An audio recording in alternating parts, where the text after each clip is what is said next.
Hello friends, welcome to my YouTube channel and this video will focus on interstitial lungs disease. Friends, previous video में मैंने discuss किया था ILD according to the notes. आज मैं इस video में ILD को और सिंपल वे में समझाऊंगी, तो वीडियो को पूरा ज़रूर देखिएगा तभी समझ में आएगा। और अगर आप मेरे चैनल पर नए हैं तो मेरे चैनल को सब्सक्राइब करना मत भूलिएगा। तो चलिए शुरू करते हैं। सिंपल वे में कहा जाए तो ILD में लंग्स धीरे धीरे छोटा होने लगता है और सिकुड़ने लगता है। इसे हम इंटरस्टिशियल लंग्स डिजीज़ इसीलिए कहते हैं क्योंकि लंग्स में जो इंटरस्टिशियम होता है वो अफेक्टेड होता है। इंटरस्टिशियम क्या होता है? इंटरस्टिशियम एक इम्पॉर्टेंट पार्ट होता है लंग्स का, जिसके थ्रू ऑक्सीजन हमारे टिश्यू में ब्लड में इंटर करती है, फिर ये ऑक्सीजन पूरे बॉडी में जाती है ताकि बॉडी के अदर पार्ट्स होते हैं, लिवर, किडनी, ब्रेन, सब इस ऑक्सीजन का यूज़ कर सके। ILD में एक छोटी सी पतली सी लेयर होती है, बहुत पतली सी होती है ताकि ऑक्सीजन आराम से क्रॉस कर जाए। ये लेयर मोटी होती जाती है, थिक हो जाती है, इसलिए इसे इंटरस्टिशियल लंग्स डिजीज़ कहते हैं। ILD कितने टाइप्स के होते हैं?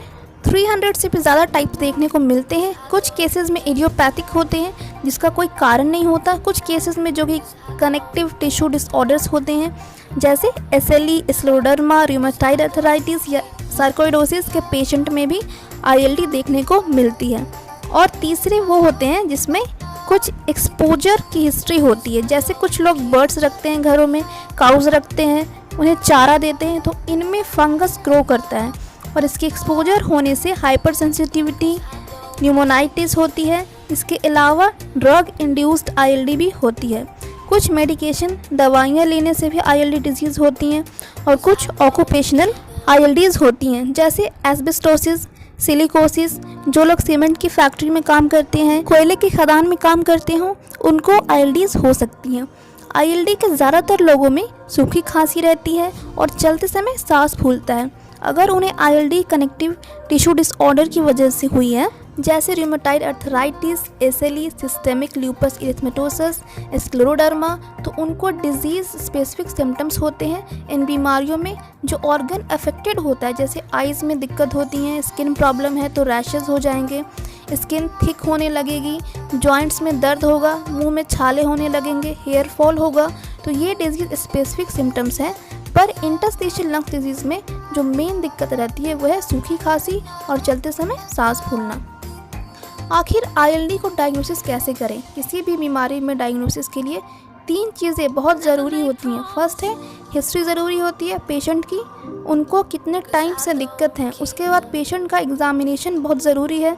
उसके बाद इन्वेस्टिगेशन आता है। हिस्ट्री में अक्सर पेशेंट ये कहते हैं कि उनको 2 महीने, 4 महीने, 6 महीने से सूखी खांसी है और जब चलते हैं तो सांस फूलता है। ये तो हो गई क्लिनिकल हिस्ट्री।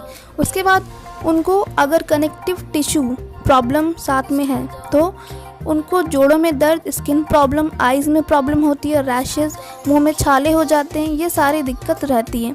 अब आता है क्लिनिकल एग्जामिनेशन। पेशेंट जब डॉक्टर के सामने बैठता है तो सबसे पहले देखेंगे नेल्स। ILD के जो पेशेंट होते हैं उनका नेल्स में डिफॉर्मिटी देखने को मिलती है जिसको हम क्लबिंग कहते हैं। नेल्स थोड़ा सा मुड़ना शुरू हो जाता है। उसके बाद स्टेथोस्कोप से एग्जामिन करेंगे तो कुछ खास किस्म की साउंड सुनने को मिलेगी जिसको वेल्क्रो क्रेप्स कहते हैं। ILD के पेशेंट में ये हो गया एग्जामिनेशन। उसके बाद इन्वेस्टिगेशन।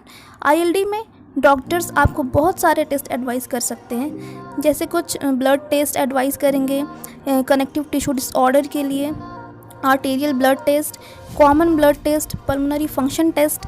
जो गोल्ड स्टैंडर्ड है डायग्नोसिस के लिए उनको हम कहते हैं high resolution CT scan, HRCT। यहाँ तक तो हमने डायग्नोसिस किया कि ILD है या नहीं है। अब देखेंगे कि किस टाइप की ILD है।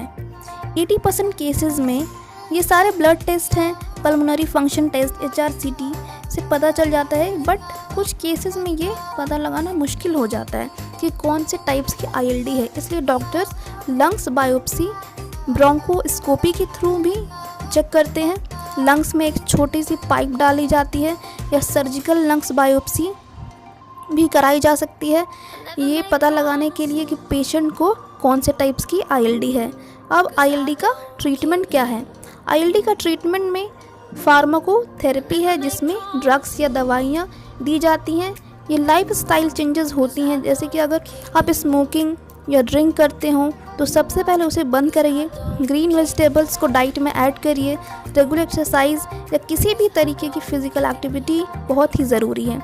और flu vaccination and pneumonia vaccination किसी भी क्रोनिक रेस्पिरेटरी प्रॉब्लम जैसे इंटरस्टिशियल लंग्स डिजीज़ में बहुत इम्पॉर्टेंट है। अब आईएलडी में फार्माकोथेरेपी कौन सी है? पूरे वर्ल्ड में 3 टाइप्स के मेडिसिन अवेलेबल है। स्टेरॉइड्स, इम्यूनोसप्रेशन ड्रग्स हैं जिसमें माइक्रोफिनोलेट है, मीथोट्राइजेट है, हाइड्रोक्सी क्लोरोक्विन है, और तीसरे नंबर पे आती है एंटीफाइब्रोटिक ड्रग्स फेनिडोल या निंडाडेनिब। इडियोपैथिक पल्मोनरी फाइब्रोसिस में स्टेरॉइड अच्छी तरह से काम नहीं करते हैं बल्कि और ज़्यादा साइड इफ़ेक्ट्स होते हैं। इसमें 2 मेडिसिन अवेलेबल हैं जिसको हम फेनिडोल या निंडाडेनिब कहते हैं। बाकी जो आईएलडी होती हैं जैसे हाइपर सेंसिटिविटी, निमोनाइटिस हैं, सार्कोइडोसिस हैं, कनेक्टिव टिश्यू डिसऑर्डर की जो आईएलडी होती हैं जैसे rheumatoid arthritis, SLE, scleroderma, steroids या इम्यूनोसप्रेसिव मेडिसिन दी जाती हैं। अगर इनिशियल स्टेज पे हैं जैसे सार्कोइडोसिस है, स्क्लेरोडर्मा है, तो यहाँ पे स्टेरॉइड्स बहुत अच्छा काम करती हैं। अगर वही बीमारी बहुत तेज़ी से आगे बढ़ रही है, बहुत तेज़ी से सिकुड़न हो रही है, तो ये डॉक्टर डिसाइड करते हैं, आईएलडी स्पेशलिस्ट डिसाइड करते हैं कि आपको स्टेरॉइड्स की ज़रूरत है, इम्यूनोसप्रेसिव की ज़रूरत है या एंटीफाइब्रोटिक ड्रग्स की ज़रूरत है। कुछ केसेस में तीनों मेडिसिन मिलाकर भी देनी पड़ती है। कुछ केसेस में फिर भी ठीक नहीं होती है तो बॉडी में ऑक्सीजन कम होना शुरू हो जाता है, तो ऐसे पेशेंट को ऑक्सीजन थेरेपी भी देते हैं। आई होप फ्रेंड्स आपको आईएलडी समझ में आ गई होगी। अगर वीडियो अच्छा लगे तो प्लीज़ लाइक, शेयर, कमेंट ज़रूर कीजिएगा। फिर मिलते हैं नेक्स्ट वीडियो में।